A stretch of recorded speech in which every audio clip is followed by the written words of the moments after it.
Welcome to footballgameplan.com, where football makes sense. I'm Memory Hunt, the czar of the playbook. Bring you an NFL matchup between the Jacksonville Jaguars and the Baltimore Ravens.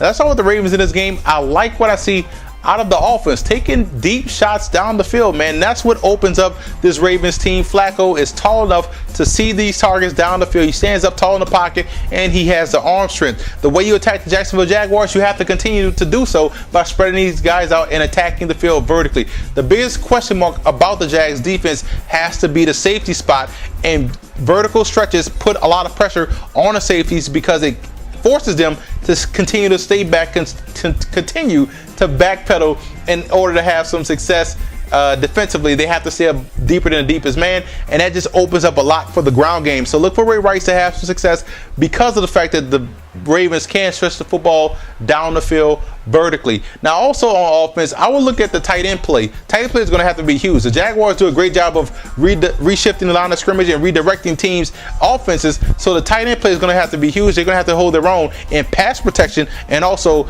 in controlling the pressure when they get out there into a route. Now, defensively, you're playing a rookie. We said this last week for the Jaguars. It's all about frustrating the rookie, and no one continues to get pressure on opposing offenses than the Baltimore Ravens.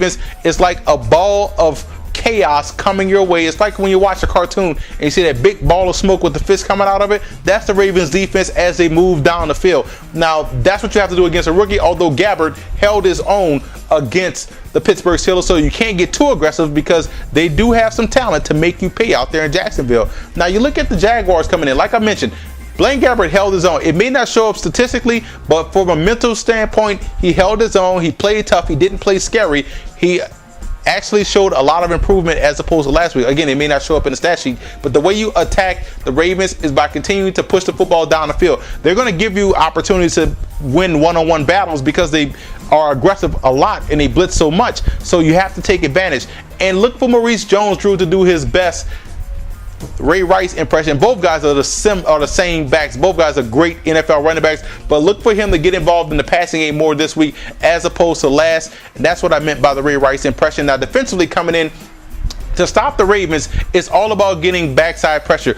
I don't think Flacco feels the pressure like most quarterbacks do. He does a great job of front side pressure because he sees it, but backside pressure, he kind of backs into it. So I would front load the pressure backside and trying to get Flacco on the move and shrinking his vision cone to that one target. And you look at the safety spot. Torrey Smith is a guy that has a lot of speed. What the Ravens are going to try to do is get him down the field vertically and force the issue with the safeties. The safeties have to maintain their integrity. They have to maintain their assignments against the Baltimore Ravens, and that's how you slow down what the Ravens want to do in the passing game. Now let's take a look at some X factors in this matchup.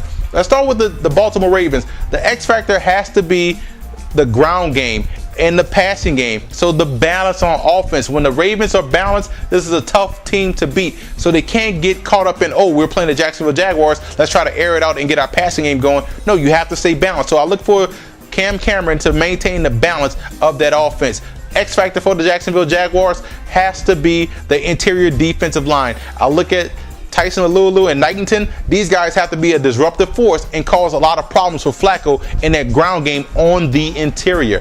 I'm going with Baltimore in this game. Jacksonville does provide an interesting matchup, and they match up well with the Ravens. So the Jacksonville Jaguars, again, will keep this game close, but the Ravens have too much explosiveness on offense that's going to put up at least 20 to 24 points against the Jaguars. For more NFL previews, visit footballgameplan.com/NFL or visit our YouTube channel at youtube.com/footballgameplan. And listen to the Football Game Plan radio show, which airs Saturdays, 11 a.m. Eastern Time at blogtalkradio.com/footballgameplan.